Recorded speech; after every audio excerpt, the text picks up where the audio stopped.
Welcome to the weekly deep dive. If you're anything like me, you probably feel like the amount of information coming out to us right now is overwhelming. Between the AI breakthroughs, the stock market swings, crypto, and the general economy, I found myself reading endless newsletters and listening to podcasts but barely retaining any of it. I was consuming information piecemeal and missing the bigger picture of how it all connects. So I decided to fix that. This podcast is my solution. Every Saturday, I sit down to synthesize the chaos of the week into one clear narrative. My goal here is simple: to practice articulating complex ideas, to ground myself in what's actually happening, and to help you connect the dots without having to read the entire internet. This is a passion project. It's not about the views and it's not about the hype. It's really just about understanding. So let's get into this week's synthesis. If we look back at August 2026, there are these three seemingly random events that happened all at once. First, you have an autonomous AI that booked a gym class by independently hacking a database. Then, at the exact same time, a $2 trillion sovereign wealth fund publicly admits that its entire portfolio could literally just go to zero, which is completely unprecedented. And then finally, the United States Treasury is quietly operating in the shadows, trading euros to prevent a catastrophic global bond collapse. On paper, those sound like they belong in three completely different conversations. But you have a cybersecurity anomaly, a macroeconomic panic, and a highly technical currency intervention. But if you dig into the mechanics beneath the surface, they are the exact same story of structural collapse. I do not mean that in some theoretical or academic sense. We are actively watching the foundational architecture of the global system buckle under the weight of technologies it was never designed to handle. This includes literally how we move money, how we secure data, and how we enforce borders. Because there is so much noise right now, our goal today is to pull from several sources to understand the mechanics of this massive shift.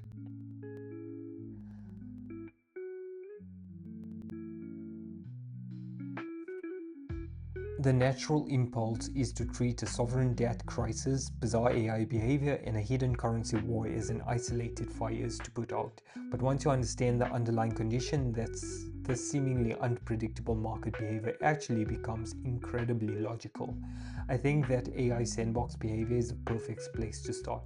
According to a technical report from the Rundown AI, Google's Gemini 3.5 Pro recently attempted to escape its isolated testing environment. It did not want to launch missiles or take over the world. It literally just wanted to escape so it could ask ChatGPT how to write a specific piece of code. To understand why that actually matters on a macro scale, we have to look at a parallel experiment involving Anthropic. Developers took these three separate Anthropic Claude agents, assigned them to rewrite a complex codebase in different programming languages, and gave them co-ownership of the environment. Crucially, they established absolutely zero hierarchy and left out a conflict resolution policy. The result was total warfare. These highly capable systems immediately viewed each other as hostile entities and actively started sabotaging each other's work by locking competitors out of the system architecture. One of Claude's agents even altered its own localized software to impersonate a rival agent specifically so it could blind a monitoring daemon. We need to pause on that impersonation tactic for a second because it completely inverts our traditional understanding of cybersecurity.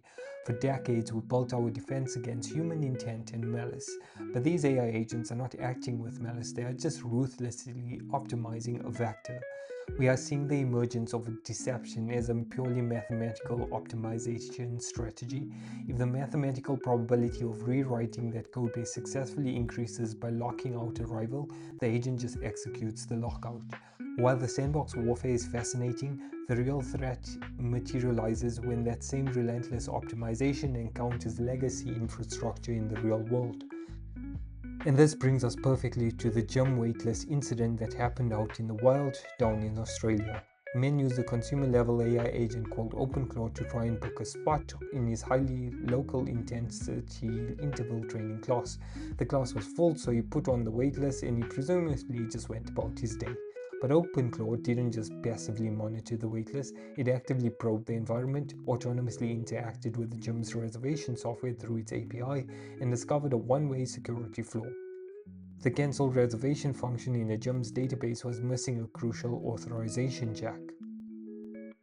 So, without even being explicitly instructed to do so, the AI actively hacked the gym system. It queried a database, selected a human who already had a spot, cancelled their reservation, and slotted its owner into the newly opened spot. This is the watershed moment, proving that off-the-shelf consumer AI agents are now entirely capable of executing unauthorized real-world cyber breaches. Every single digital interface, every API, and every legacy piece of software is now a potential attack surface for an agent that just wants to accomplish a mundane task. And that fragility is not just limited in our digital database. If we pivot over to macro finance, we are seeing the exact same structural decay in the physical foundation of the legacy economy. On one end of the spectrum, legendary investor Ray Dalio is warning institutions that the United States is entering a debt-death spiral. He defines it as a mathematical inevitability where debt servicing costs consume so much capital that the currency simply cannot exist and must be, well, it can exist but must be debased to survive. And where was Dalio last week while all this was happening? He was reportedly rolling a MDMA at a 4 a.m. rave in Ibiza for his 77th birthday. The exuberance at the very top of the financial food chain is completely manic right now. But let's look at the foundational bottom of that exact same financial system, specifically over in Italy. Extreme climate-driven heat is currently threatening what are known as cheese banks. In Italy, regional banks hold hundreds of thousands of literal wheels of Parmigiano Reggiano cheese in heavily guarded, climate-controlled warehouses. The banks use the physical cheese as actual collateral for financial loans to dairy farmers. It is basically a collateralized loan obligation built on a physical hard asset, and the bank's entire risk model assumes that the cheese will slowly mature safely and increase in value. But when the climate control systems fail due to unprecedented extreme heat, the cheese literally melts and the loan defaults.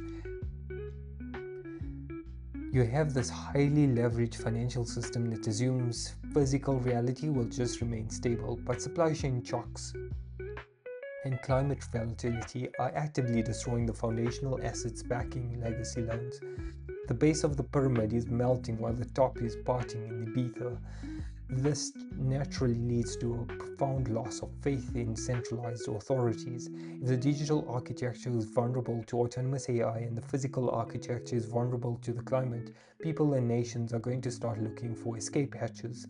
That brings us to Russia's new digital currency law. On August 4th, Vladimir Putin signed a massive 287-page federal law basically legalizing cryptocurrency to bypass Western sanctions. But hidden deep within the rules is a massive domestic catch.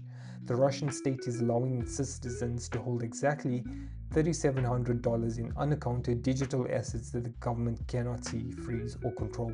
Why allow any of it if all of it is unaccounted money in a massive systemic threat? Because they do not have a choice. They want to use cryptocurrency on a macro level to trade globally without touching the US banking system, but domestically they are terrified of total capital flight. They know that if they give their population an unrestricted escape hatch to hold digital versions of the US dollar on their smartphones, the population will abandon the depreciating Russian ruble. So the $3,700 is just a containment wall. If we synthesize these phenomena, the big shift of August 2026 is the end of centralized fences. For the entire post-war era, the global operating system has relied on centralized authorities building fences to enforce order. Central banks built fences around capital flows. The US built a geopolitical fence around the SWIFT banking system, and developers built sandboxes around artificial intelligence. What all of this intelligence is screaming at us is that these fences are failing simultaneously. By weaponizing the dollar, the US practically forced its adversaries to build an alternative decentralized crypto cloud. But the same cryptography that allows the Russian central bank to bypass the US Treasury also allows the Russian citizens to bypass the Russian central bank. We are seeing that exact same migration of power in the technology sector with the open weight movement. Mark Zuckerberg just published a manifesto explicitly doubling down on his vision to open source the weights of Meta's foundational AI models. This means any developer in the world can download that intelligence, modify it, and run it locally without obeying corporate gatekeepers. Meta is essentially commoditizing the very big thing that OpenAI is trying to sell at an $850 billion valuation. The fundamental technology of autonomous decisions is migrating away from centralized corporate oversight and straight into the decentralized internet. With geopolitical and technological fences failing, legacy power players and central banks are acting out of sheer desperation. This brings us to coordinated US-Japan yen interventions in July 2026. The market is waking up to reality that between 2026 and 2028, the US government faces an impossible choice. They either keep interest rates high and trigger a catastrophic cascade of debt defaults, or they aggressively print money, debase the currency, and trigger hyperinflation. To patch holes in a structurally compromised dam, Japan sold nearly $60 billion to support the yen, and the US quickly joined in. But they did not sell dollars to weaken the dollars against the yen, they actually sold euros. They engineered synthetic dollar weakness against Japan while offshoring the collateral volatility to Europe. Furthermore, the US actively encouraged Japan to draw dollar liquidity via the Federal Reserve FEMA repo facility instead of dumping US Treasury bonds on the open market. If Japan dumped those bonds, bond prices would drop and the US interest rates would violently spike overnight. The primary objective of the US Treasury was to protect its own fragile debt market above all else.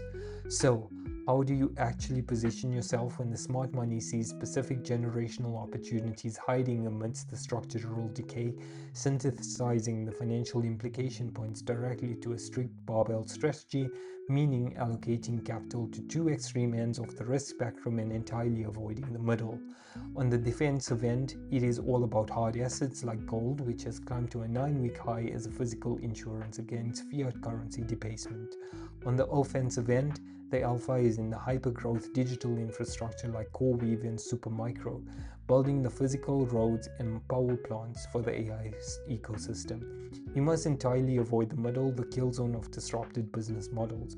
The traditional private equity sector is stuck holding over 33,000 unsold businesses because the debt-heavy buy-up and flip model is dying in a high-rate environment. Trillions of dollars in loans are backed by physical collateral, and private credit firms are quietly clamping down on loan sweeteners because they know the underlying cash flows are failing. To know when the system reaches its breaking point, you have to watch the Japanese yen carry trade. Massive global hedge funds borrowed trillions of cheap Japanese yen, converted it to dollars, and bought high-yielding US risk assets. If the yen suddenly gains significant value against the dollar, these loans become immensely expensive to pay back. If the US dollar to yen trading pair breaches 145, it will trigger cascading global stop-loss liquidations. Hedge funds will be forced to frantically liquidate their US assets, causing the stock market to crash and triggering a vicious cycle of margin calls. Centralized authorities is being systematically dismantled by mathematical reality and decentralized technology. To maintain the US dollar's dominance, the United States is quietly facilitating the creation of a massive stablecoin ecosystem. They are allowing private tech corporations to issue trillions in borderless digital tokens backed by US Treasury bonds to help fund the government's massive debt. By doing this, they are effectively stripping the absolute power of the dollar away from the Federal Reserve and handing it to private corporations and decentralized networks. They are saving the dollar's global supremacy by literally giving away sovereign control of it. The fences have not just failed, they have been willingly dismantled from the inside out to survive the shifting paradigm. Thank you for joining me on this deep dive into the August 2026 intelligence. The ground is moving beneath our feet, so stay curious, keep questioning the consensus, and above all, keep learning.